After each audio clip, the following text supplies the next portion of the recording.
Kurt, aside from having to talk to the elite media today, how's your day going there? Oh, fine.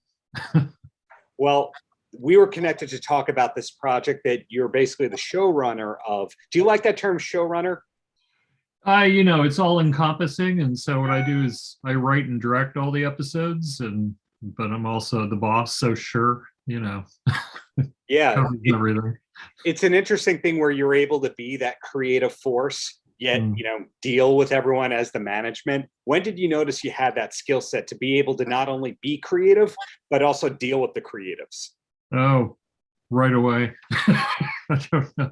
It's been a long time. Been doing this for a while, so yeah, it's easy. Everybody, as long as you work with decent people, it's more just working with people as opposed to bossing them around, at least the way I do it. How did you first meet Eli in the first place?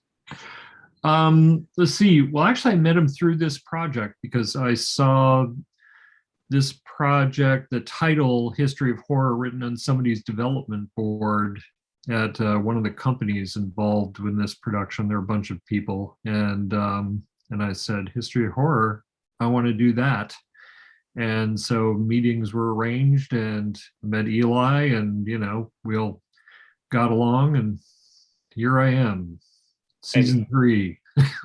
Yeah, in the case of your background, I find that there's a tremendous overlap between metal and horror, but not punk rock and horror as much. And your credits having Sonic Youth and Fugazi, all that kind of stuff. Am I totally wrong? There is a huge overlap between Fugazi, Discord, and horror? No, there's not so much of an overlap there, although my friend Steve Niles, who's a DC punk guy and an old friend of mine, has been making horror comics since we were both young men. And in fact, I drew a couple of things, wrote a couple of comic stories for one of his anthologies that he put out a long time ago, Fly in My Eye, before he went on to do 30 Days a Night and all of that, of course.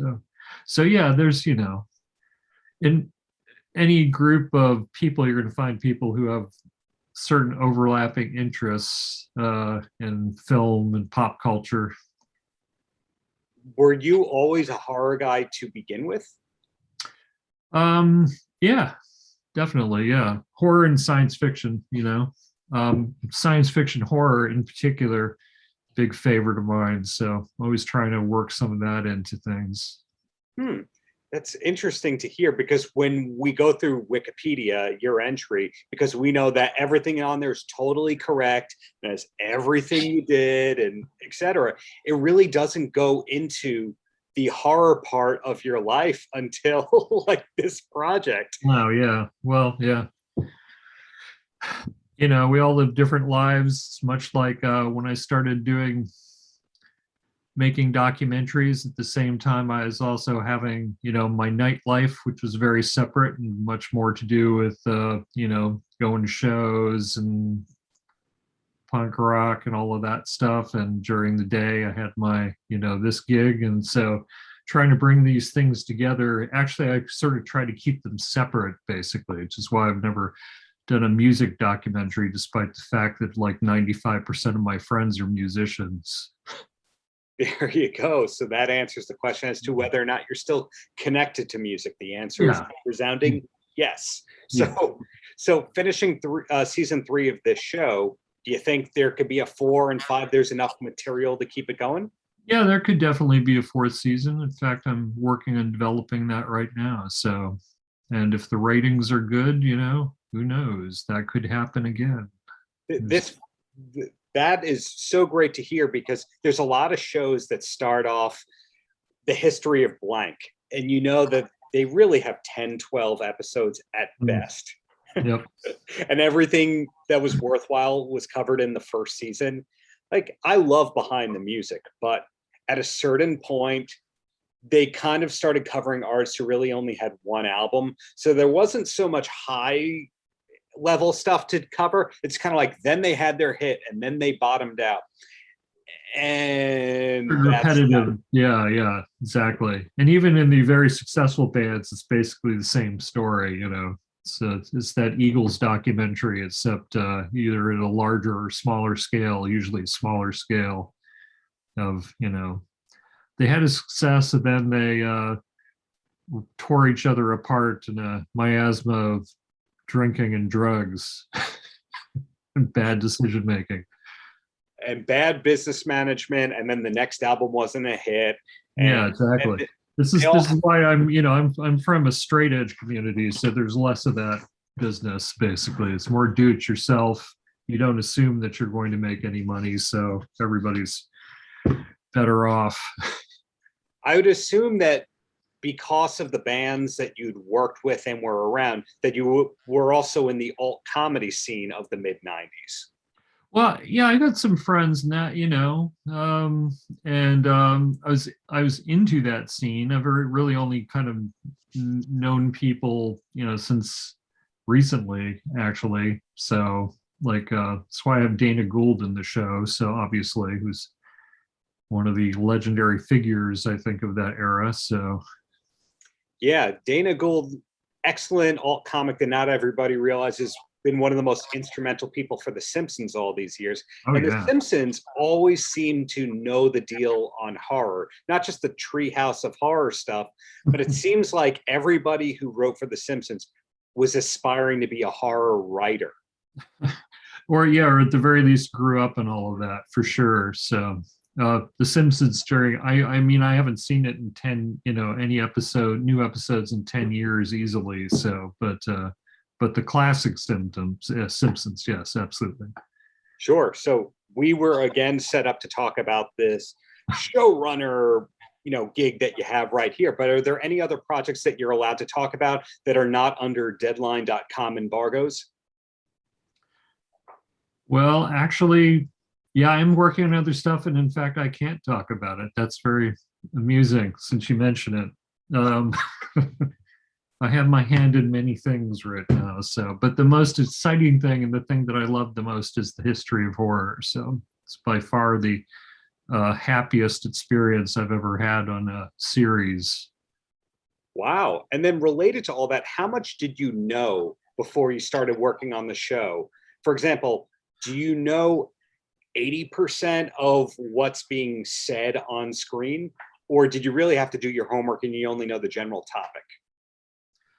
I've got pretty good memory for these things. I have a pretty deep well of knowledge, basically. I'd say the only blind spot I had going in was probably that I knew of but hadn't seen all the slashers, because I was never much into slashers, basically. So actually, speaking of comedians, I think Jonah Ray said that Joel Hudson, they agreed on the difference is sort of generational, which is like I'm of the generation that grew up watching like cheesy science fiction movies and horror movies, and Jonah's more from the generation that grew up with like shitty, like slashers, and that's like kind of the and we both look at them the same way, basically. It's just like, this isn't really good, but it is enjoyable. So looking at it from that perspective, that's like probably the one thing I've had to bone up on. But otherwise,